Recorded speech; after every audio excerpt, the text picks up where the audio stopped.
Assalamualaikum warahmatullahi wabarakatuh. Bismillahirrahmanirrahim. Alhamdulillahi rabbil alamin. Wassalatu wassalamu ala asyrafil anbiya'i wal mursalin nabiyyina Muhammadin wa ala alihi wa ashabihi ajma'in. പരിശുദ്ധ ഖുർആനിലെ 39-ാമത്തെ അധ്യായമായ സൂറത്തുൽ സുമറിലെ 41-ാമത്തെ ആയത്താണ് നമുക്ക് പഠിക്കാനുള്ളത്.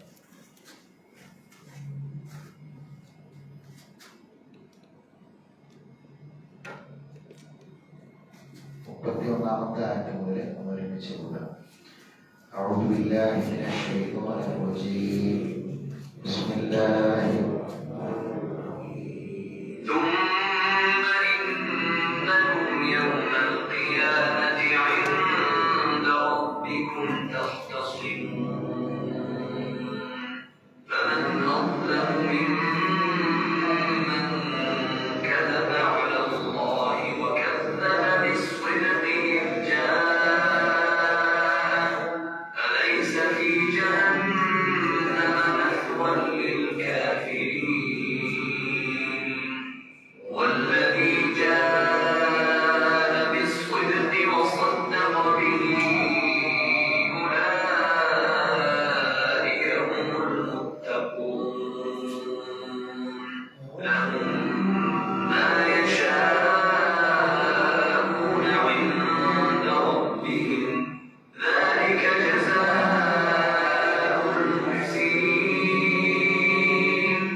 കഴിഞ്ഞ ക്ലാസ്സിൽ നമ്മൾ ഈ ആയത്തിന്റെ 41-ാമത്തെ ആയത്തിന്റെ തജ്വീദ് നിയമങ്ങളും അതുപോലെ തന്നെ ഈ ആയത്ത് മറ്റേ മുന്നിലുള്ള ആയത്തുമായി എങ്ങനെ ബന്ധപ്പെട്ട് നിൽക്കുന്നു എന്ന കാര്യമൊക്കെ കഴിഞ്ഞ ക്ലാസ്സിൽ നമ്മൾ സൂചിപ്പിച്ചു.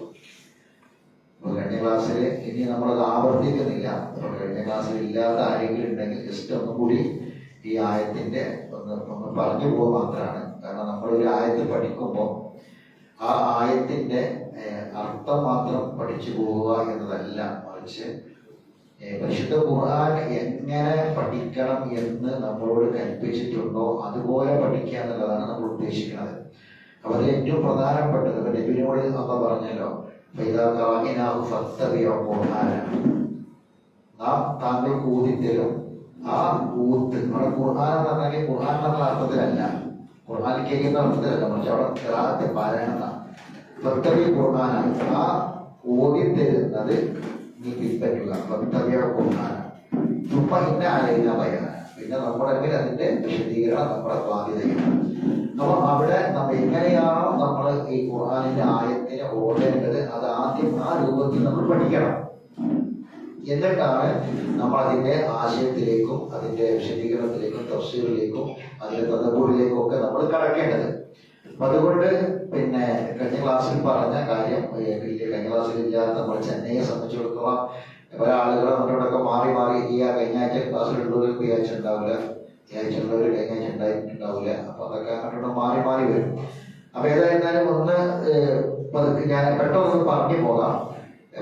എല്ലാ ആഴ്ചയും പറഞ്ഞ് ആവർത്തിക്കുമ്പോൾ അതും ഒരു പ്രയാസമുണ്ട്. അപ്പൊ അതുകൊണ്ട് ഈ ആയത്തിൽ നമ്മൾ ഊതുന്ന സമയത്ത് നമ്മൾ ശ്രദ്ധിക്കേണ്ട പ്രധാനപ്പെട്ട സ്ഥലങ്ങൾ, ഒന്ന് ഇന്ന എന്നുള്ളത് ശ്രദ്ധുള്ള നൂനാണ്, ആ നൂനിന് ഉന്നത്ത് കൊടുക്കണം. രണ്ട് മദ്ദക്ഷരമാണ്, അതുകൊണ്ട് നീട്ടണം. മദ് ആ നീട്ടി ഓതണം ഇന്ന എന്നത്. കാരണം മദ്ദക്ഷരങ്ങളൊക്കെ നമ്മൾ കഴിഞ്ഞ ക്ലാസ്സിൽ വിശദീകരിച്ചതാണ്. അൻസൽന എന്നുള്ളിടത്ത് പിന്നെ നൂന് സാക്കിനാണ്. സാക്കിനായ നൂന് സായി വന്നു കഴിഞ്ഞാൽ അവിടെ ഇഫ ആണ്. ആ നൂന് വ്യക്തമാക്കാൻ പാടില്ല, മറിച്ച് അതിനെ അവ്യക്തമാക്കി ഉന്നതി ചെയ്തുകൊണ്ടാണ് ഓതേണ്ടത്. പിന്നെ അതിൽ നോക്കാനുള്ളത് ലിന്നാസി എന്നുള്ളത് അവിടെ ശ്രദ്ധുള്ള നൂലാണ്. ആ ശ്രദ്ധുള്ള നൂലിന് ഉന്നതി കൊടുക്കണം, മണിക്കണം. പിന്നീട് ഫമാനി ഹിത്തത, അവിടെ ഫമാനി ഹിത്തത എന്നുള്ള അലിഫ് ഉച്ചരിക്കാൻ പാടില്ല, വസ്സുലാണ്. അതുകൊണ്ട് അത് ഫമാനി ഹിത്തത, ആ നൂന് കഴിഞ്ഞാൽ പിന്നെ ആ ഉച്ചരിക്കേണ്ടത്. പിന്നെ വഹമല്ല അടുത്തത്, അവിടെ സാക്കിന നൂന് ശേഷം വന്നിട്ടുള്ള അക്ഷരം വാദാണ്. അത് പിന്നെ ഇഫ്വാന്റെ അക്ഷരമാണ്.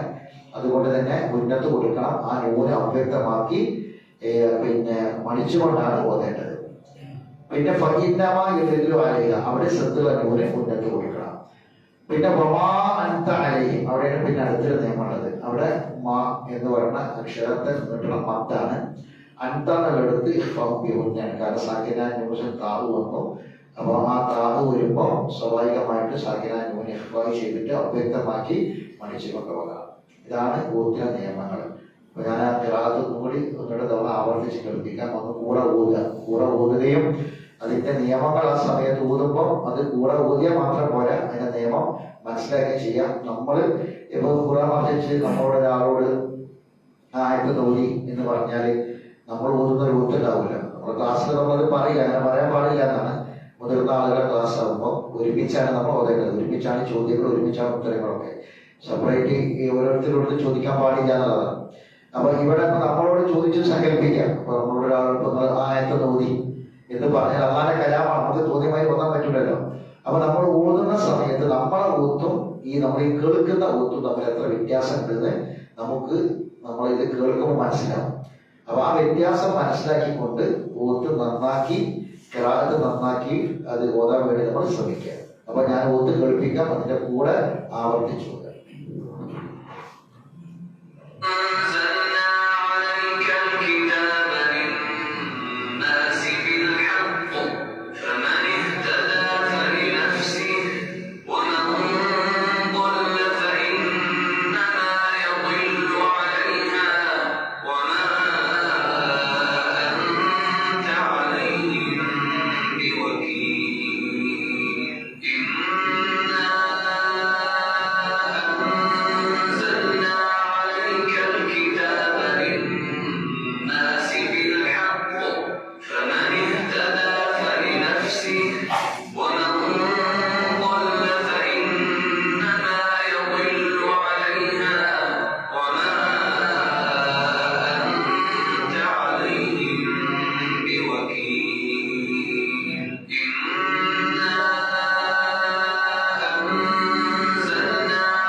അക്ഷരങ്ങളും നമുക്ക് മനസ്സിലാക്കി ഓരോ അക്ഷരങ്ങളും ഉൾക്കൊണ്ടുകൊണ്ട് നമുക്ക് അതിനെ പിന്നെ അർത്ഥം പഠിച്ചതിന് ശേഷമാണ് ആ കിറാത്ത് കേൾക്കേണ്ടത്. എന്നാൽ കൂടിയിട്ട് നമുക്ക് ഇതിന്റെ ഓരോ അക്ഷരങ്ങളെ വേറെ വേറെ തന്നെ എടുത്തിട്ട് ഊന്നുന്ന ഒരു കിറാത്ത്, വിശ്വാസത്തിന്റെ കിറാത്ത്, അതും കൂടി നമ്മൾ കേട്ടിട്ട് നമുക്ക് ഇതിന്റെ അർത്ഥത്തിലേക്ക് വരാം. അപ്പോൾ അത് കൂടെ പോയി നോക്കാം.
ഒന്നും കൂടി അത് ഓതട്ടാം. അത് അക്ഷരങ്ങൾ വേറെ തന്നെ നമുക്ക് മനസ്സിലാക്കി അതിന്റെ ഖിറാഅത്ത്, പിന്നെ അക്ഷരങ്ങളെ മഹ്റജുകളടക്കം നമുക്ക് എവിടെ നിന്നാണ് അക്ഷരങ്ങൾ വരുന്നുള്ള മഹ്റജുകളടക്കം മനസ്സിലാക്കാൻ പറ്റിയ ഖിറാഅത്ത്. അത് ഒന്നും കൂടി ഒരു അർത്ഥത്തിലേക്ക് കടക്കാം.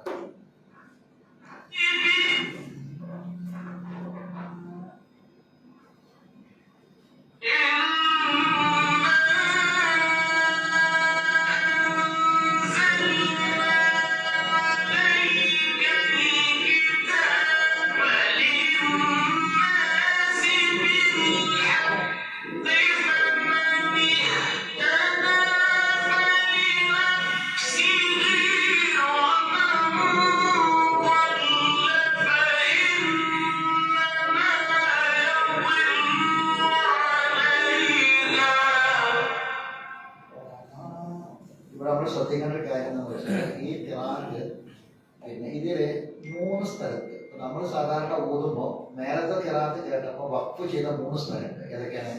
ഒന്ന് ബിൽ ഹഖ്, കണ്ടില്ല? അത് ഫലി നഫ്സി, രണ്ടാമത് യദില്ലു അലൈഹ. ഈ 3 സ്ഥലത്തും സ്വാദിലാമാണ് അവിടെ കൊടുത്തിട്ടുള്ളത്. അവിടെ ചെറിയ അക്ഷരം കണ്ടില്ല? അത് അതേപോലെയുള്ള അക്ഷരങ്ങളൊക്കെ വഖഫിന്റെ നിയമങ്ങളാണ്. അതായത് നമ്മുടെ ഖിറാഅത്ത് നമ്മൾ നിർത്താനുള്ള സ്ഥലങ്ങൾ, നിർത്താൻ പറ്റുമോ നിർത്താൻ പറ്റൂല എന്നൊക്കെയുള്ള സ്ഥലങ്ങളാണ്. ചില അക്ഷരങ്ങൾ നിർത്താൻ പാടില്ലാത്ത സ്ഥലമാണ്. ചില അക്ഷരങ്ങൾ നിർത്തുകയും നിർത്താതിരിക്കുകയും ചെയ്യാം. ചില സ്ഥലം നമ്മൾ പിന്നെ നിർത്തലാണ് ഏറ്റവും നല്ലത്, ചില സ്ഥലം നിർത്താതിരിക്കലാണ് ഏറ്റവും നല്ലത്. നമ്മൾ നിർത്തി ചെയ്യാൻ നടത്തും. അപ്പൊ ഇവിടെ ഈ മൂന്നും ഒരേ സംഗതിയാണ്, ഒരേ സ്ഥലമാണ്. അവിടെ നിയമം എന്താണെന്ന് വെച്ചാൽ ശിരത്താണ്. കാരണം ശിരത്താണ് കൂട്ടി ഓതലാണ് ഉത്തമം, കൂട്ടി ഓതലാണ് ഉത്തമം. അപ്പൊ കാഫിലാമ് വേറെ ഉണ്ടാവും. കാഫിലാമ് എന്ന് പറഞ്ഞാല് നിർത്തലാണ് ഉത്തമം, ചേർത്ത് ഓതും ചെയ്യാം. സ്വാദിലാമ് എന്ന് പറഞ്ഞാല് അവിടെ പിന്നെ ചേർത്ത് ഓതലാണ് ഉത്തമം, പക്ഷെ എന്ത് ചെയ്യാം, നിർത്തിയിട്ടും ഓതാം.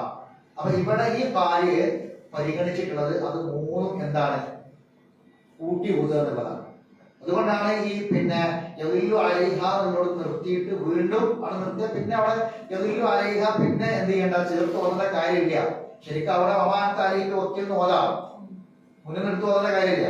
പക്ഷെ ഇവിടെ ആ സ്വാദിലാമനെ ഈ രൂപത്തിൽ ഈ കാര്യം പരിഗണിക്കുന്നത് കൊണ്ടാണ് എന്ത് ചെയ്യുന്നത്, ആ 3 സ്ഥലവും കൂട്ടി ഓതുന്നത് എന്ന് കൂടി നമ്മൾ മനസ്സിലാക്കി കൊടുക്കുക.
ഈ ആയത്ത് നമ്മൾ കാണാതെ പഠിക്കണം.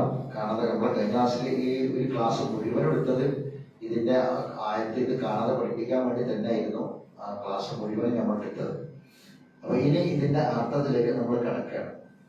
ഈ ആയത്ത് ശരിക്കും നമ്മുടെ ഹൃദയത്തിന്റെ അകത്തേക്ക് അല്ലാഹു തആല വളരെ ശക്തമായ രൂപത്തിൽ വിട്ടുതരുന്ന ഒരു ആയത്താണ് ഈ ആയത്ത്. അങ്ങനെ പറയാനുള്ള കാരണം എന്താണെന്ന് വെച്ചാല് നമ്മൾ ചില കാര്യങ്ങളൊക്കെ പറഞ്ഞ് അതിന്റെ കാര്യഗൗരവത്തിൽ ബോധ്യപ്പെടുത്തി കൊടുക്കുന്ന ഒരു സംഗതി, ആ സംഗതിയെ ചില ആളുകൾ അതിനെ മെയിൻറ്റെയിൻ ചെയ്യാതെ പോകും. അങ്ങനെ മെയിൻറ്റെയിൻ ചെയ്യാതെ പോകുമ്പോൾ സ്വാഭാവികമായിട്ടും ഈ പറഞ്ഞ വ്യക്തിക്ക് ഭയങ്കരമായ ഒരു പ്രയാസം ഉണ്ടാവും. അങ്ങനെയാണ് നമ്മൾ ആത്മാർത്ഥമായിട്ട് നമ്മളൊരു കാര്യം നമ്മൾ ചെയ്തിട്ട് വളരെ പ്രയാസപ്പെട്ട് അല്ലെങ്കിൽ വളരെ ആത്മാർത്ഥമായി നമ്മൾ മനസ്സിൽ തട്ടി നമ്മൾ ഒരാൾക്ക് വേണ്ടി ഒരു കാര്യം ചെയ്തു, ആ വ്യക്തി അത് മെയിൻറ്റെയിൻ ചെയ്തില്ല, അല്ലെങ്കിൽ ആ കാര്യത്തോടുള്ള പിന്നെ ഒരു നിരക്കുമുള്ള ഈ ചെയ്തു കൊടുത്ത വ്യക്തി പ്രതീക്ഷിക്കുന്ന ചില കാര്യങ്ങൾ, അത് തിരിച്ചൊരു സഹായമോ അല്ലെങ്കിൽ തിരിച്ചു മറ്റൊന്നോ ആവണമില്ല, മറിച്ച് അത് ആ ഒരു വ്യക്തി പറഞ്ഞ കാര്യം കേട്ട് അയാൾ അങ്ങനെ ജീവിക്കുന്നത് കാണാനുള്ള ഒരു ആഗ്രഹം. അപ്പൊ സ്വന്തം മക്കളോടാകാം, ഭാര്യനോടാകാം, വീട്ടുകാരാകാം, സുഹൃത്തുക്കളൊക്കെ ആവാം. നമ്മളൊരു കാര്യം പറയുമ്പോൾ ആത്മാർത്ഥമായി മനസ്സിൽ തട്ടി നമ്മൾ പറയുമ്പോൾ അവരത് മുഖവിലക്ക് എടുക്കുന്നില്ല എങ്കിൽ സ്വാഭാവികമായി നമുക്ക് വലിയ പ്രയാസം ഉണ്ടാവും.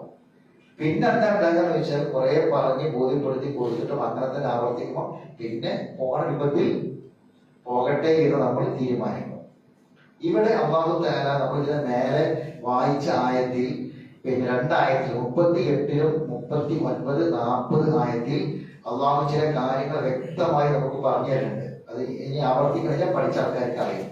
ആ ആയത്തിൽ അള്ളാഹു പറഞ്ഞത് നമ്മളെ അള്ളാഹു പടച്ചു, പടച്ചവന്റെ ഒരു സൃഷ്ടിയാണ് നമ്മൾ ആരാണ്, നമ്മളെ കഴിവെന്താണ്, നമ്മുടെ കഴിവുകേടുകൾ എന്തൊക്കെയാണ്, നമ്മൾ ഈ ഭൂമിയിൽ അള്ളാഹു നമ്മളെ പടച്ചു എന്ന് വിശ്വസിക്കുന്നുണ്ടെങ്കിൽ, അള്ളയാണ് നമ്മളെ സൃഷ്ടിച്ചത് എന്ന് വിശ്വസിക്കുന്നുണ്ടെങ്കിൽ, അള്ളാഹുവാണ് നമ്മളെ റബ്ബ് എന്ന് നമുക്ക് അറിയുമെങ്കിൽ, ആ വിശ്വാസം നമുക്കുണ്ടെങ്കിൽ, ആ റബ്ബിന് നമ്മൾ ചെയ്യേണ്ട ഏറ്റവും പ്രധാനപ്പെട്ട ഇബാദത്ത്, ആ ഇബാദത്തുമായി ബന്ധപ്പെട്ട കാര്യങ്ങൾ പറഞ്ഞു. എന്നിട്ട് അള്ള പറഞ്ഞു ഭൂരിപക്ഷം ആളുകളും ഈ ഇബാദത്തിന്റെ മാർഗത്തിൽ തെറ്റിപ്പോവാണ്. അങ്ങനെ തെറ്റിപ്പോകാനുള്ള ഒരു കാരണം എന്താണെന്ന് വെച്ചാൽ പ്രയാസങ്ങളും ബുദ്ധിമുട്ടുകളൊക്കെ മനുഷ്യ ജീവിതത്തിൽ സംഭവിച്ചുകൊണ്ടിരിക്കും.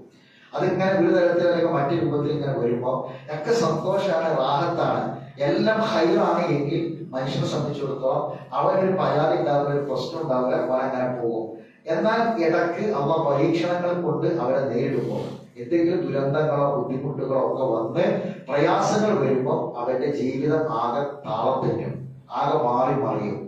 പിന്നീട് ഈ അള്ള കൊടുത്ത ഒരു നിയമത്ത് അത് ശുക്രോട് കൂടി സ്വീകരിക്കുക എന്നത് മാത്രമല്ല, അള്ളാഹു തരുന്ന പ്രയാസങ്ങൾ അല്ലെങ്കിൽ അള്ളാഹു നമുക്ക് പരീക്ഷണമായി നൽകുന്ന അവന്റെ പിന്നെ അവൻ നൽകുന്ന പരീക്ഷണങ്ങൾ ദുർറുകൾ അത് ക്ഷമയോടെ സ്വീകരിക്കാനുള്ള ഈമാനിൽ നഷ്ടപ്പെട്ടു പോകും, നഷ്ടം സംഭവിച്ചു.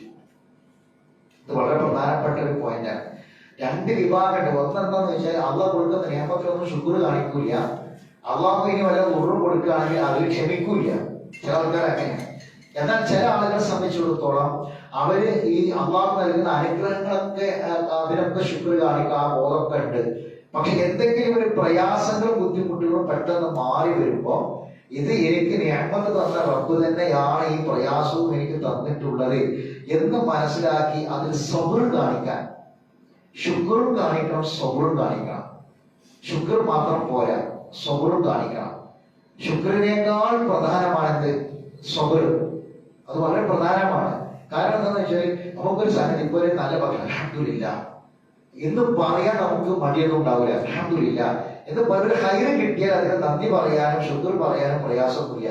അതേ സമയത്ത് നമുക്കൊരു പ്രയാസം, ഒരു പ്രതിസന്ധിയിൽ വലിയൊരു സങ്കടം, ഒരു ഇടങ്ങേറ് വന്നാൽ അതില് എന്റെ റബ്ബ് തന്നതാണ്, അതുകൊണ്ട് ഞാനത് ക്ഷമിക്കും എന്ന് പറയാൻ, ഞാനത് ക്ഷമിക്കുന്നു എന്ന് പറയാൻ പലപ്പോഴും പ്രയാസം ഉണ്ടാകുന്ന അവസ്ഥ കാണാറുണ്ട്. അല്ലാഹു തആല ഈ കാര്യമാണ് ഇതിനെ മുകളിലുള്ള ആയത്തുകളൊക്കെ എടുത്ത് പറഞ്ഞ സംഗതി. അതുകൊണ്ട് ഇത് അനുസരിക്കുകയും ചെയ്യാം, ധിക്കരിക്കുകയും ചെയ്യാം.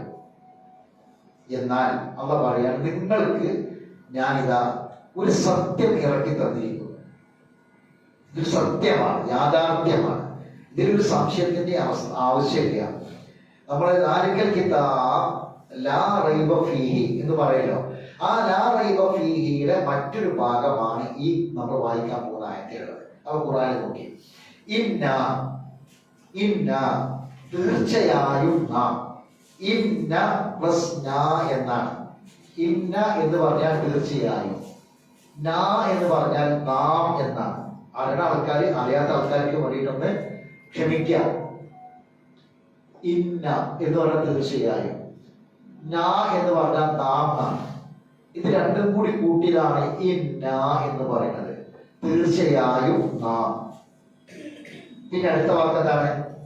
അൻസൽന, അൻസല, അൻസല ഇറക്കി, അൻസല ഇറക്കി, അൻസല പ്ലസ് നാം, ഇതാണെന്ത്? അൻസൽന, നാം ഇറക്കി. അപ്പൊ ഇന്ന തീർച്ചയായും, ഇന്ന തീർച്ചയായും നാം. എങ്ങനെയാണ്? ഇന്ന എന്ന് പറഞ്ഞാൽ തീർച്ചയായും, ഇന്ന എന്ന് പറഞ്ഞാൽ തീർച്ചയായും നാം, തീർച്ചയായും നാം. അൻസല ഇറക്കി, നാം. അപ്പൊ അൻസല എന്ന് പറഞ്ഞാൽ നാം ഇറക്കി. അവന്റെ ഖുർആൻ നോക്കി എങ്ങനെ അർത്ഥം പറയാം? ഇന്ന അൻസൽന, തീർച്ചയായും നാം ഇറക്കിയിരിക്കുന്നു. അത് ശക്തിപ്പെടുത്താനാണ്. തീർച്ചയായും നാം ഇറക്കിയിരിക്കുന്നു. അലൈക, അല എന്ന് പറഞ്ഞാൽ മേൽ എന്നാണ്. അല, അല പ്ലസ് ക പറഞ്ഞാൽ നീനാണ്. അതാണ് അലൈക.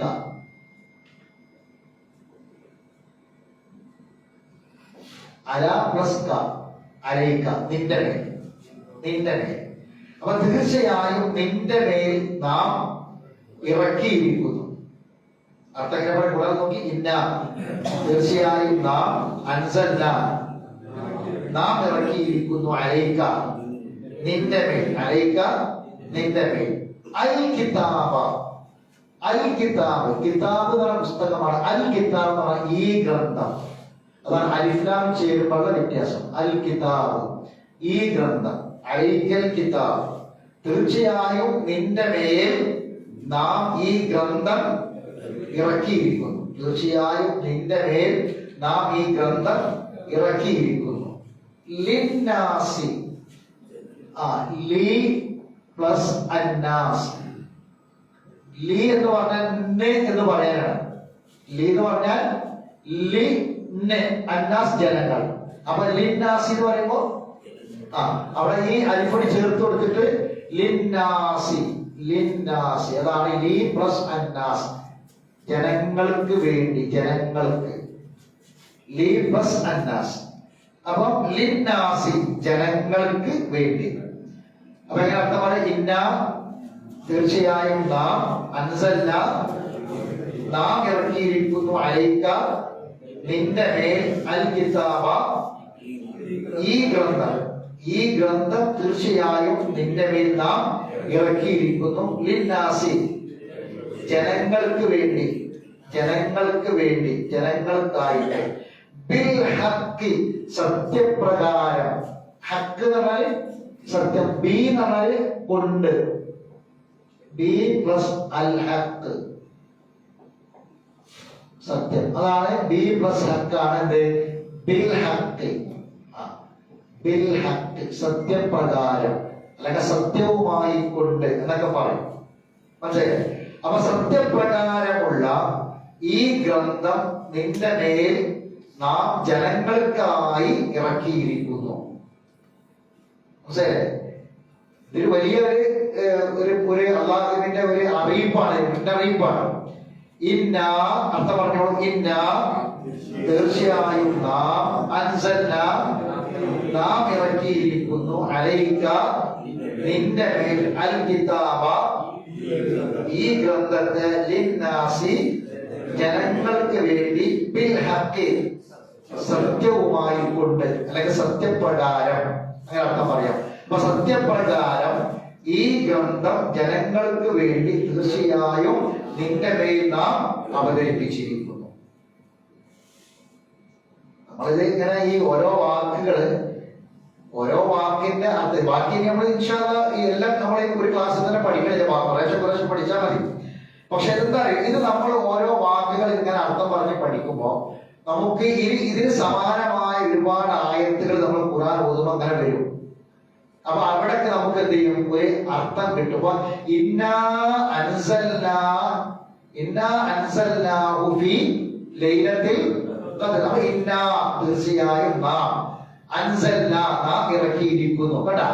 ഇതേപോലെ ഒരുപാട് സ്ഥലങ്ങൾ വരും ഖുർആനിൽ. അപ്പൊ നമ്മളിങ്ങനെ അർത്ഥം പറഞ്ഞ് പഠിക്കുമ്പോൾ നമുക്ക് കുറെ മറ്റൊരുപാട് സ്ഥലങ്ങളിലെ ആയത്തുകൾ അർത്ഥം മനസ്സിലാക്കാൻ കഴിയും. നമ്മള് ഒന്ന് തൊള്ളതോടെ നമ്മൾ പറയാം. കാരണം ഏറ്റവും വലിയ ദിക്ർ ഏതാ? നബിന്റെ അടുക്കല് 2 അറാബികൾ കൊണ്ടാണ്. നബിസ്വല്ലാസ്ലമിന്റെ അടുക്കൽ ഒരിക്കൽ 2 അറാബികൾ ഒരുമിച്ച് നബിയുടെ അടുക്കൽ വന്നു. എന്നിട്ട് ഒരു അറാബി ചോദിച്ചു, അല്ലാഹുവിന്റെ റസൂലേ, മനുഷ്യന്മാരുടെ കൂട്ടത്തിൽ അയ്യുന്നാസി ഖൈർ യാ റസൂലല്ലാഹ്, ഒരു മനുഷ്യന്മാരുടെ കൂട്ടത്തിൽ ഏറ്റവും ഖൈറായ വ്യക്തി ആരാണ്? ഏറ്റവും നല്ലവൻ ആരാണ്? അപ്പൊ റസൂൽ പറഞ്ഞു, തോലമൃഗു വഹസനാമലു. ജനങ്ങളുടെ കൂട്ടത്തിൽ ഏറ്റവും നല്ല മനുഷ്യൻ തന്നെ കുറെ കാലം ദീർഘായുസ് കിട്ടിയ മനുഷ്യൻ, കുറെ കാലം ജീവിച്ചു. ആ ജീവിച്ച കാലം അത്രയും അവൻ ചെയ്ത കാര്യങ്ങളൊക്കെ നല്ല കാര്യങ്ങളാണ്. നല്ല കാര്യങ്ങൾ ചെയ്ത് കുറെ കാലം ജീവിക്കാൻ പറ്റുക, നല്ല കാര്യം ചെയ്ത് കുറെ കാലം ജീവിക്കാൻ പറ്റുക. കുറെ കാലം ജീവിക്കണം നമുക്കൊക്കെ ആഗ്രഹമുണ്ട്. ആഗ്രഹമില്ലാത്ത ഒരാൾ ഭൂമിയിൽ ഉണ്ടാവില്ല. പക്ഷെ ആ കുറെ കാലം ജീവിക്കുന്ന കാലം അത്രയും നല്ലത് ചെയ്ത് ജീവിക്കുക, നന്മ ചെയ്ത് ജീവിക്കുക എന്ന് പറയുന്ന ഒരു അവസ്ഥ, അത് നമ്മൾ ബോധപൂർവം നമ്മൾ ഉണ്ടാക്കി എടുക്കേണ്ട കാര്യമാണ്. ഒന്ന്. അപ്പൊ രണ്ടാമത്തെ അറാബി ചോദിച്ചു, ഒരു അറബിയിൽ ചോദിച്ചു. അപ്പൊ രണ്ടാമത്തെ അറാബിന്റെ ചോദ്യം എന്താണെന്നറിയോ? അല്ലാഹുവിന്റെ റസൂലെ, ഏറ്റവും ഖൈറായ അമൽ ഏതാന്ന് ചോദിച്ചു. അത് ചോദിച്ച ഏറ്റവും ഖൈറായ വ്യക്തി ആരാണ്? അപ്പൊ റസൂൽ പറഞ്ഞത് കുറെ കാലം ജീവിക്കുന്നു, അത്രയും കാലം നല്ല കാര്യങ്ങൾ ചെയ്യുന്നു. രണ്ടാമത്തെ ചോദ്യം, ഏറ്റവും ഖൈറായ അമൽ ഏതാണെന്നുള്ളതാണ്.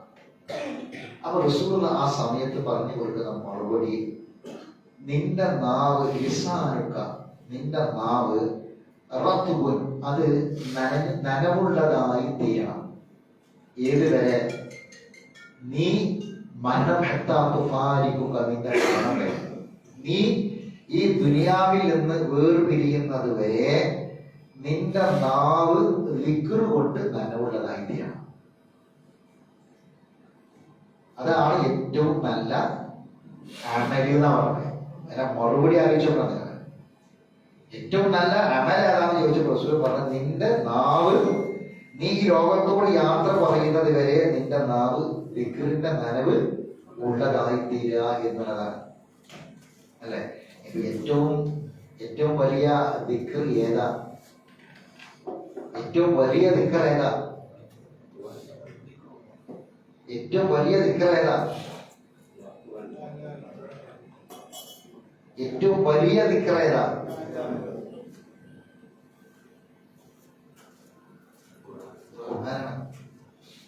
ഖുർആനാണ്. ഖുർആനിനേക്കാൾ വലിയ ദിക്റില്ല. ഇന്നാ അൻസൽനാ,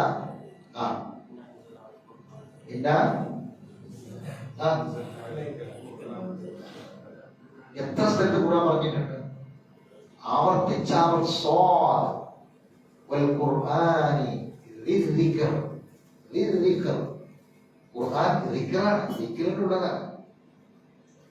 തീർച്ചയായും ഈ ദിക്റിനെ നാമാണ് ഇറക്കിയത്. അല്ലെ? തീർച്ചയായും ഈ ഖുർആനിനെ നാമാണ് ഇറക്കിയത്. ഈ ഖുർആനെ നാം തന്നെ സംരക്ഷിക്കും എന്ന് പറയാനുള്ള ഖുർആൻ എന്നുള്ള വാക്കയിലില്ല. മറിച്ച് എന്താണ്? ദിക്റാണ്. ഈ ദിക്റിനെ നാം ഇറക്കി എന്നാ പറഞ്ഞത്. അല്ലെ? അപ്പൊ ഏറ്റവും വലിയ ദിക്ർ ഖുർആൻ തന്നെയാണ്. എല്ലാ ദിക്റുകളും എവിടുന്നാണ്? ഖുർആനിൽ നിന്നാണ്.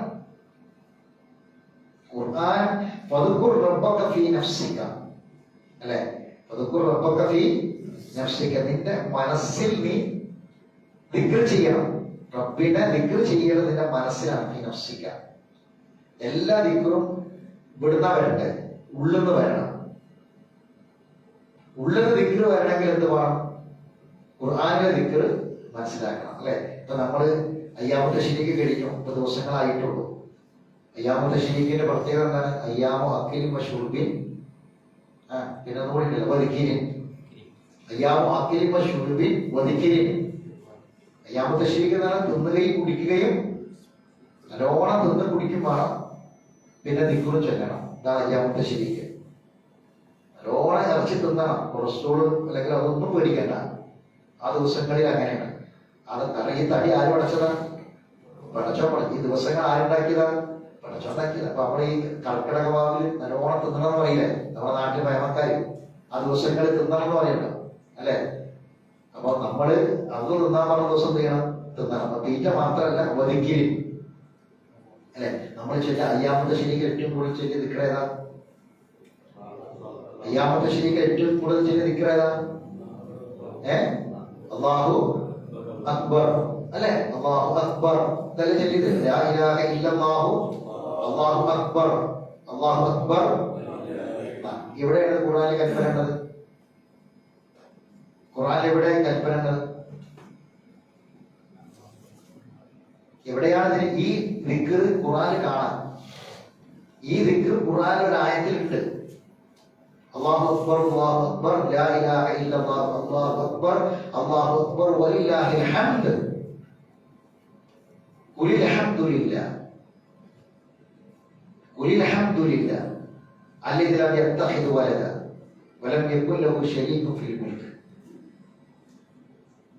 എന്നിട്ട് ആ ആയത്ത് അവസാനിക്കുന്നത് ഫകബ്ബിർഹു തക്ബീറ, ഫകബ്ബിർഹു തക്ബീറ, ഫകബ്ബിർഹു തക്ബീറ. അല്ലാഹു അക്ബർ, അല്ലാഹു അക്ബർ, അല്ലാഹു അക്ബർ ഉറക്കെ പറയണം. ലാ ഇലാഹ ഇല്ലല്ലാഹ് എന്ന നബി കിടക്കുന്നത് തുടക്കം വലില്ലാഹിൽ ഹംദ്, വഖുലിൽ ഹംദുലില്ലാഹ്. അപ്പോ സുബ്ഹാനല്ലാഹ് പറയാൻ ഖുർആനിൽ കൽപ്പനയുണ്ട്, അൽഹംദുലില്ലാഹ് പറയാൻ കൽപ്പനയുണ്ട്, അല്ലാഹു അക്ബർ പറയാൻ കൽപ്പനയുണ്ട്, ലാ ഇലാഹ ഇല്ലല്ലാഹ് എന്ന അഫ്ദൽ ദിക്ർ ഖുർആനിലുണ്ട്. ഇതൊക്കെ നമ്മൾ അറിഞ്ഞ് മനസ്സിലാക്കിയിട്ട് നമ്മൾ പറയണം. അപ്പൊ നമ്മുടെ ദിക്റിന്റെ നനവ് പറ്റാത്ത നാവ് എന്ന് പറയുന്നത് എന്താണ്? ഞാനതാ പറഞ്ഞത്. ദിക്റിന്റെ നനവ് പറ്റാത്ത നാവ് എന്ന് പറഞ്ഞാൽ ഖുർആൻ പഠിച്ചുകൊണ്ടേ, ഖുർആൻ ഓതിക്കൊണ്ടേ, ഖുർആനെ സംബന്ധിച്ച് ചിന്തിച്ചുകൊണ്ട്, ഖുർആനുമായി ബന്ധപ്പെട്ടുകൊണ്ടുള്ള ജീവിതത്തിനടക്ക് മരിച്ചു പോകുക എന്നുള്ളതാണ് ഒരു മനുഷ്യൻ ഈ ഭൂമിയിൽ ചെയ്യുന്ന ഏറ്റവും ഹൈറായ അമൽ. നമുക്ക് ഈ ഓരോ വാക്കുകൾ നമ്മൾ പറഞ്ഞ് നമ്മൾ പഠിക്കുന്നു, നമ്മൾ ആവർത്തിച്ചു പറയുന്നു. നമ്മൾ ക്ലാസ്സിന്റെ തുടക്കത്തിൽ ഈ ആയത്ത് പലതവണ നമ്മൾ ആവർത്തിച്ച് ഓതി. ഈ ഓതിയത് കൊണ്ടൊക്കെ അല്ലാഹുവിന്റെ ദിക്ർ കൊണ്ട് നമ്മുടെ നാവുകൾ നനവുള്ളതായി തീരുകയാണ് ചെയ്യുന്നത്. ശരി, അപ്പൊ ഒന്നും കൂടി അർത്ഥം പറഞ്ഞിട്ട് നമുക്ക് അവസാനിപ്പിക്കാം. തീർച്ചയായും നാം ഇറക്കിയിരിക്കുന്നു അലൈക നിന്റെ മേൽ അൽ കിതാബ ഈ ഗ്രന്ഥത്തെ ലിന്നാസി ജനങ്ങൾക്കായിട്ട് ബിൽ ഹഖി. അപ്പൊ ഈ ഗ്രന്ഥം ജനങ്ങൾക്ക് വേണ്ടി അല്ലാഹു ഇറക്കി, ജനങ്ങൾക്ക് വേണ്ടി ഇറക്കി. ആ ഇറക്കിയത് കുറെ സത്യങ്ങളാണ്, സംശയത്തിന് ഇടമില്ലാത്ത വിധം പൂർണ്ണമായും ബോധ്യപ്പെട്ടുകൊണ്ട് സ്വീകരിക്കേണ്ട കാര്യങ്ങളാണ് ഈ ഗ്രന്ഥത്തിൽ നാം അവതരിപ്പിച്ചിട്ടുള്ളത്. ഇത് ആർക്ക് വേണ്ടി ഇറക്കിയതാണ്? ജനങ്ങൾക്കായിട്ട് ഇറക്കിയതാണ്. ഏതെങ്കിലും ആളുകൾക്ക് ഇതിന്റെ ആയത്തിനെ മന്ത്രിച്ചൂതി കൊടുക്കാനും സ്വൈക്കലും ഒക്കെ കെട്ടിക്കാനും കച്ചവടം നടത്താൻ ഇറക്കിയ ഗ്രന്ഥമല്ല ഈ ഗ്രന്ഥം. സാധാരണക്കാർക്ക് പഠിപ്പിച്ചു കൊടുക്കാതെ, ജനങ്ങളെ മുന്നിൽ ഇത് തുറന്ന് കാണിച്ചു കൊടുക്കാതെ, ആളുകൾക്ക് പഠിപ്പിച്ചു കൊടുക്കാതെ, ഇത് ഇങ്ങനെ കേവലം ഒരു മന്ത്രത്തിന് വേണ്ടി മാത്രം ഉപയോഗിച്ച് ഐക്യലും മേലസുമായി കൈവലും പുരവലൊക്കെ കെട്ടിയിട്ട് ഇങ്ങനെ നടക്കുന്ന കുറച്ച് ആൾക്കാർക്ക് ഒരു ബിസിനസിന്റെ കച്ചവടത്തിന്റെ മാർഗമാക്കാൻ വേണ്ടി അല്ലാഹു ഇറക്കിയ ഒരു ഗ്രന്ഥമല്ല ഇത് ഖുർആൻ. ഇത് ജനങ്ങൾക്ക് മുന്നിൽ അങ്ങനെയാണ് ഖുർആൻ ആൾക്കാർ കാണുന്നത്. അതുകൊണ്ട് എന്ത് ചെയ്യണം? ഖുർആൻ ജനങ്ങൾക്ക് പഠിപ്പിച്ചു കൊടുക്കണം, അതിന് വിശദീകരണങ്ങൾ പറഞ്ഞു കൊടുക്കണം, അത് ജനങ്ങൾക്ക് ബോധ്യപ്പെടുത്തി കൊടുക്കണം. അവരെ ജീവിതവുമായി ഇതെങ്ങനെ ബന്ധപ്പെട്ട് നിൽക്കുന്നു എന്ന് അവരറിയണം. ഇനി ഇതിന്റെ ബാക്കി എന്താ പറയുന്നത്? ഇത് ആരെങ്കിലും ഈ ഖുർആനിന്റെ മാർഗദർശനം ആരെങ്കിലും സ്വീകരിച്ചാൽ അതിന്റെ ഗുണം അവനാണ്. ആരെങ്കിലും ഇതിൽ നിന്ന് തെറ്റിപ്പോയാൽ അതിന്റെ ദോഷവും അവർ തന്നെയാണ്. നബിയെ, താങ്കൾ അവരുടെ മേൽ ഒരു വക്കീലൊന്നുമല്ല, എല്ലാ കാര്യവും ഉത്തരവാദിത്തം ഏൽപ്പിക്കപ്പെട്ട ഒരു വ്യക്തിയൊന്നുമല്ല. നബിയെ, താങ്കൾ എന്ത് ചെയ്താൽ മതി? ഇത് അവർക്ക് എത്തിച്ചു കൊടുത്താൽ മാത്രം മതി, പറഞ്ഞു കൊടുത്താൽ മാത്രം മതി. ഇത് പറഞ്ഞു കൊടുക്കുമ്പോൾ അവർക്ക് അത് ബോധ്യപ്പെടാനുള്ള കാര്യങ്ങളൊക്കെ കണ്ടന്റ് ഖുർആനിലുണ്ട്. മനസ്സിലായി? ഒരാൾക്ക് ഒരു സംഗതി ബോധ്യപ്പെടാൻ മാത്രമല്ല വിഷയങ്ങൾ അല്ലാഹു തുറന്ന് പറയുന്നു. അപ്പൊ അത് മനുഷ്യന്റെ കണ്ണിന്റെ മുന്നിലുള്ള കുറെ തെളിവുകളും അല്ല പറയുന്നുണ്ട്, ദൃഷ്ടാന്തങ്ങൾ പറയുന്നു. അതൊക്കെ കണ്ട് മനസ്സിലാക്കി അതിനപ്പുറം ഈ വരാൻ പോകുന്ന ലോകത്തിലെ സത്യങ്ങൾ ഉൾക്കൊള്ളുക എന്നതാണ് എന്ന് പറഞ്ഞാൽ. അതാണ് അതെങ്ങനെയാണ് ബോധ്യപ്പെടുക? ഇത് ഹക്കാണെന്ന് എങ്ങനെ ബോധ്യപ്പെടുക? എങ്ങനെ ബോധ്യപ്പെടുക? ഇത് പഠിക്കുമ്പോഴാണ്. അമ്മൻ ഹുവ ഖാനിതുൻ ആനാഅൽ ലൈൽ സാജിദൻ വ ഖായിമൻ യഹ്ദറുൽ ആഖിറ വ യർജു റഹ്മത റബ്ബി. അല്ലാഹു ഖുർആനിൽ പറയുന്ന സൂറത്ത് സുമറിൽ നമ്മൾ പഠിച്ചോന്ന് അറിയില്ല, പഠിച്ച ആയത്താണ്. ഈ ആയത്തിൽ പറഞ്ഞ കാര്യം രാത്രിയിൽ ഖുർആൻ ഓതിക്കൊണ്ട് നിസ്കരിക്കുന്ന ഒരാളും അല്ലാത്ത ഒരാളും സമാണോ എന്ന് ചോദിച്ചേർത്തൊരു വിഷയം നമ്മൾ പറഞ്ഞിരുന്നു. എന്താണെന്നറിയാം? രാത്രി നിസ്കാരത്തിൽ സുജൂദിൽ ഈ ഹക്ക് ലിന്നാസി ബിൽ ഹക്ക് ഇത് റസൂല് ആവർത്തിച്ച് പറയുന്നത് നമുക്ക് കാണാം. അതൊരു ബോധ്യപ്പെടലാണ്. അല്ലാഹുമ്മ അൻതൽ ഹക്ക് വ ഖൗലുകൽ ഹക്ക്, നീ സത്യമാണ്, നിന്റെ വാക്ക് സത്യമാണ്. വ വഅദുകൽ ഹക്ക്, നീ ഖുർആനിൽ പറഞ്ഞ വഅദുകളെല്ലാം, വാഗ്ദാനങ്ങൾ, മുന്നറിയിപ്പുകൾ, താക്കീതുകൾ എല്ലാം സത്യമാണ്. ഇത് ആവർത്തിക്കുകയാണ്. അന്നാറു ഹക്ക് വൽ ജന്നത്തു ഹക്ക്, ഇത് സത്യമാണ്, സത്യമാണ്, സത്യമാണ് എന്ന് ആവർത്തിച്ച് പറയുന്നത് എന്തിന്റെ അടിസ്ഥാനത്തിലാണ്? ഇത് പഠിക്കുമ്പോ ഇത് സത്യമാണ് എന്ന് ബോധ്യപ്പെട്ടതിന്റെ അടിസ്ഥാനത്തിലാണ്. അപ്പൊ ക്ലാസ് അവസാനിപ്പിക്കുമ്പോൾ എനിക്ക് പറയാനൊരു കാര്യം, നമ്മുടെ ജീവിതത്തിൽ ഒരു പക്ഷേ പല ഉണ്ടാവും, പല നാട്ടിലുണ്ടാവും, അവിടെ ഇവിടെ ഇതിൽ കൂടി ആയിട്ടുണ്ടാവും. ഏത് സമയത്തും നമ്മുടെ ജീവിതം തന്നെ ഒരു യാത്രയാണ്. ഇതിനിടക്ക് തീരും. ഈ ജീവിതമാകുന്ന യാത്രയിൽ, ആ യാത്രക്കിടയിൽ ഇത് അവസാനിക്കും. അപ്പൊ അവസാനിക്കുമ്പോൾ നമുക്ക് ഒരിക്കലും ഈ യാത്രക്കിടയിൽ നേടേണ്ടത് നേടിയിട്ടില്ലല്ലോ എന്നൊരു സങ്കടം നമുക്കുണ്ടാകാൻ പാടില്ല. അതിന് ഇടവരരുത്. നമ്മൾ നിർബന്ധമായും നേടേണ്ട ചില കാര്യങ്ങൾ നേടിയേ പറ്റൂ, അറിയേണ്ട ചില കാര്യങ്ങൾ അറിഞ്ഞേ പറ്റൂ. ഇല്ല എങ്കിൽ നമുക്ക് വലിയ പ്രയാസങ്ങൾ നമ്മൾ നേരിടേണ്ടി വരും. അതുകൊണ്ട് നമുക്ക് കിട്ടുന്ന അറിവ് പ്രയോജനപ്പെടുന്ന അറിവാകണം, നമ്മുടെ ജീവിതത്തിൽ പ്രയോജനപ്പെടുന്ന അറിവാകണം. അത് കച്ചവടത്തിന് പ്രയോജനപ്പെടും, കുട്ടികളെ വളർത്തിന് പ്രയോജനപ്പെടും, കുടുംബത്തിന് പ്രയോജനപ്പെടും. എല്ലാ നിലക്കും നമുക്ക് ജീവിതത്തിലെ മുഴുവൻ മേഖലയിലേക്കും പ്രയോജനപ്പെടുന്ന അറിവാണ് ഖുർആന്റെ അറിവ്. ഇത് നമ്മൾ തേടണം, നമ്മൾ കണ്ടെത്തണം. അതിന് നബിയെ, താങ്കൾക്ക് നാം ഇറക്കിയ ഗ്രന്ഥം അലൈക്ക അലൈക്ക, അത് എവിടെ ഇറങ്ങിയത്? ഹിറാ ഗുഹയിൽ, മക്കയിൽ അല്ലെ? മക്കയിൽ ഹിറാ ഗുഹയിൽ നബിക്ക് ഇറങ്ങിയ ഖുർആൻ അത് അവിടെ മാത്രം ഒതുങ്ങേണ്ട ഒന്നല്ല. കാരണം ആ ഇറങ്ങിയ നാട് ഉമ്മുൽ ഖുറയാണ്, ഗ്രാമങ്ങളുടെ മാതാവാണ്, ഈ ഭൂമിയുടെ സെന്ററാണ്. ഈ ഭൂമിയിൽ ജീവിക്കുന്ന മുഴുവൻ ആളുകൾക്കും ഉള്ളതാണ് എന്ത്? പരിശുദ്ധ ഖുർആൻ, അവിടെ ഇറങ്ങിയ ഖുർആൻ. അപ്പൊ നബിയോട് അഭിസംബോധന ചെയ്ത് അല്ലാഹു പറയുന്നത്, നിന്റെ മേൽ ഇറങ്ങിയ ഈ ഖുർആൻ ജനങ്ങൾക്ക് വേണ്ടി ഇറങ്ങിയതാണ്. അതുകൊണ്ട് മനുഷ്യന്മാർ എവിടൊക്കെയുണ്ടോ അവിടേക്കൊക്കെ എന്തെത്തണം? ഈ ഖുർആൻ എത്തണം. അവിടങ്ങളിലൊക്കെയും ഈ ഖുർആന്റെ സന്ദേശങ്ങൾ എത്തണം, ഇതിന്റെ മാർഗദർശനം എത്തണം, അത് ജനങ്ങൾ പിൻപറ്റണം എന്നതാണ് ഇന്നാ അൻസൽനാ അലൈക്കൽ ഖുർആന ലിന്നാസി ബിൽ ഹഖ് എന്ന് പറയുന്ന ആയത്തിന്റെ ആശയം. ഇൻഷാ അല്ലാഹ് നമുക്ക് ബാക്കി കാര്യങ്ങൾ അടുത്ത ക്ലാസ്സിൽ വിശദീകരിക്കാം. അല്ലാഹു സുബ്ഹാനഹു വ തആല പഠിക്കാനുള്ള തൗഫീഖ് നമുക്ക് പ്രദാനം ചെയ്യട്ടെ. ദീർഘായുസ്സും ആഫിയത്തും അല്ലാഹു പ്രദാനം ചെയ്യട്ടെ. ഇൻഷാ അല്ലാഹ് ഇനി സാധാരണ പോലെ നമ്മുടെ MMA ഹാളിലും അതുപോലെ അണ്ണാനഗറിലും അടയാറും 3 ക്ലാസ്സുകളുണ്ട്. ആ ക്ലാസ്സുകളിലൊക്കെ പങ്കെടുക്കാൻ പറ്റിയ ആളുകൾ അതിലൊക്കെ പങ്കെടുക്കാൻ വേണ്ടി ശ്രമിക്കുക. അല്ലാഹു നമ്മെ സഹായിക്കുമാറാവട്ടെ. അറിവില്ലായ്മ വന്ന് തെറ്റിക്കുറ്റികൾ അല്ലാഹു വിട്ടുകൊടുത്ത് മാഫിക്കട്ടെ. മരണപ്പെട്ടുപോയിട്ട് അല്ലാഹു മാഫിറത്തും റഹ്മത്തും പ്രദാനം ചെയ്യട്ടെ. രോഗികളായ ആളുകൾക്ക് അല്ലാഹു രോഗശമനം പ്രദാനം ചെയ്യുമാറാവട്ടെ. നമ്മുടെ ഇസ്ലാമിക ഏറ്റവും വലിയ പ്രബോധകന്മാരിൽ ഒരാളായ മുജാഹിദ് ബാലുശ്ശേരി. അദ്ദേഹത്തിന്റെ അസുഖത്തെക്കുറിച്ച് നമുക്ക് എല്ലാവർക്കും അറിയാം. വളരെ ക്ഷീണിതനാണ്. അദ്ദേഹത്തിന് ഒരുപാട് അസുഖങ്ങളുണ്ട്. അപ്പോൾ അദ്ദേഹത്തെ ഇന്നലെ കോയമ്പത്തൂരേക്ക് കൊണ്ടുവന്നിട്ടുണ്ട് വിദഗ്ധ ചികിത്സയ്ക്ക് വേണ്ടിയിട്ട്. അദ്ദേഹത്തിന് വേണ്ടി നമ്മൾ പ്രാർത്ഥിക്കണം എല്ലാ സമയത്തും. അദ്ദേഹത്തിന് ഒരുപാട് ആളുകൾക്ക് തൗഹീദ് കിട്ടിയ ഒരു നാവാണ്. ഒരുപാട് ആളുകൾക്ക്, മുസ്ലിമീങ്ങളായ ഒരുപാട് ആളുകൾക്ക് ഇസ്ലാമിനെ കുറിച്ച് തെറ്റിദ്ധാരണ മാറ്റിക്കൊടുക്കാൻ കാരണക്കാരനായ ഒരു വ്യക്തിയാണ്. ഒരുപാട് ക്ഷേത്രങ്ങളിലൊക്കെ തൗഹീദ് പ്രസംഗിച്ച് ഇസ്ലാം എന്താണെന്ന് പറഞ്ഞു കൊടുത്തിട്ടുള്ള ഒരു വ്യക്തിയാണ്. അതുകൊണ്ട് അദ്ദേഹത്തിന്റെ അറിവും കഴിവും ആരോഗ്യവും മുഴുവനും അദ്ദേഹം ഈ ആദർശത്തിന് വേണ്ടിയിട്ടാണ് അദ്ദേഹം നീക്കി വെച്ചിട്ടുള്ളത്. ആളുകൾ വളരെ അപൂർവമാണ്. അതുകൊണ്ട് എല്ലാവരും അദ്ദേഹത്തിന് വേണ്ടി പ്രാർത്ഥിക്കണം എന്ന് ആവശ്യപ്പെടുകയാണ്. അല്ലാഹു സുബ്ഹാനഹു അദ്ദേഹത്തിന് ദീർഘായുസ്സും ആഫിയത്തും പ്രദാനം ചെയ്യട്ടെ. അദ്ദേഹത്തിന് അല്ലാഹു ശാരീരികമായ സുഖം പ്രദാനം ചെയ്യട്ടെ. ദീർഘകാലം ഇസ്ലാമിന്റെ പ്രബോധന രംഗത്ത് പ്രവർത്തിക്കാൻ അല്ലാഹു അദ്ദേഹത്തിന് തൗഫീഖ് പ്രദാനം ചെയ്യുമാറാവട്ടെ. ربنا تقبل منا انك انت السميع العليم وتب علينا انك انت التواب الرحيم واخر دعوانا الحمد لله رب العالمين. سبحانك اللهم وبحمدك اشهد ان لا اله الا انت استغفرك